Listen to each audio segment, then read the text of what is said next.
पहाड़ों से घिरा हुआ था कठेरियां गांव। दिन ढलते ही यहां हवा भी बदली बदली सी चलने लगती थी। शाम के ठीक 6:45 बजते ही मंदिर की पुरानी घंटी अपने आप बजने लगती थी। यह कोई पूजा की घंटी नहीं थी, बल्कि चेतावनी थी। कठेरियां में हर कोई जानता था 7-8 बजे के बाद बाहर रहना मौत को बुलाने जैसा है। सुन लो सब लोग, अपने अपने घरों में चले जाओ, दरवाजे बंद कर लो, खिड़कियां ढक लो और किसी भी आवाज पर भरोसा मत करना। लाउडस्पीकर पर चौकीदार भोलू की आवाज कांप रही थी। सरपंच देवेंद्र सिंह आंगन में खड़े होकर घड़ी देख रहे थे। मिनटों की सुई आगे बढ़ रही थी। भोलू, कोई बाहर तो नहीं है ना? सरपंच जी, लगभग सब घरों में हैं। बस एक आदमी है, रमेश, नदी की तरफ गया था। देवेंद्र सिंह का चेहरा सफेद पड़ गया। उसे तुरंत ढूंढो, 7 से पहले। लेकिन नदी की तरफ से सिर्फ पानी की आवाज आ रही थी। रमेश नहीं मिला। उधर नीलम अपने घर में दिया जला रही थी।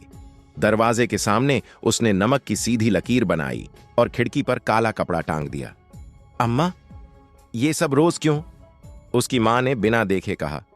क्योंकि कुछ चीजें दिखती नहीं हैं, पर आती जरूर हैं। ठीक 7 बजे घंटी की आवाज अचानक बंद हो गई। पूरा गांव सन्नाटे में डूब गया। कुत्ते भौंकना बंद कर चुके थे। हवा भी जैसे थम गई थी। तभी थक थक थक नीलम का दिल जोर से धड़क उठा। खिड़की पर कोई धीरे धीरे दस्तक दे रहा था। नीलम, आवाज जानी पहचानी थी। दरवाजा खोल, मैं हूं। नीलम की सांसें रुक गईं।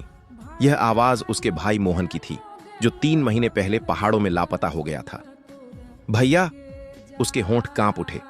हां, मुझे बहुत ठंड लग रही है, बस एक बार दरवाजा खोल दे। नीलम दरवाजे की ओर बढ़ी ही थी कि उसे मां की बात याद आ गई। 7 के बाद जो भी पुकारे वो इंसान नहीं होता। नाम, चेहरा, यादें सब छलावा हैं। भैया, अगर आप सच में हो तो बताओ, बचपन में मेरा नाम क्या रखते थे? बाहर कुछ पल खामोशी रही। फिर आवाज आई, नीलम, जल्दी खोल, मुझे दर्द हो रहा है।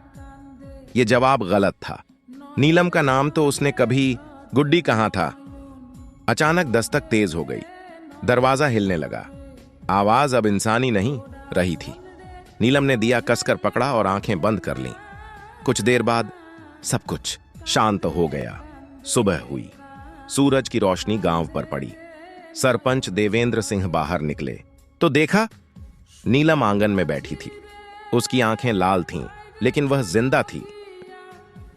और नदी के किनारे रमेश की लाश मिली।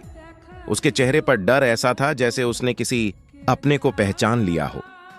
कठेरियां गांव में उस दिन के बाद घंटी 6:30 बजे ही बजने लगी, क्योंकि अब वे पहले से भी ज्यादा करीब आ चुके थे।